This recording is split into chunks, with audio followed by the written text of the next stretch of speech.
Hi everybody, Justin here for Bearwood Cabins. I'm at the Rainbow Cabin and I just wanted to show you really quick how to use the TV.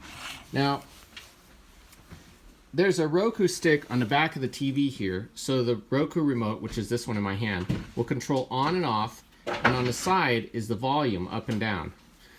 Now, I'll turn it on here. And if you want to use the DVD player, just take your TV remote here. We'll wait till the TV comes on. And you're going to use the source button. And I'm going to press that. And I'm going to go down to DVD. And press this middle button here. And now it's set up to watch a DVD. And it's just a standard residential DVD player.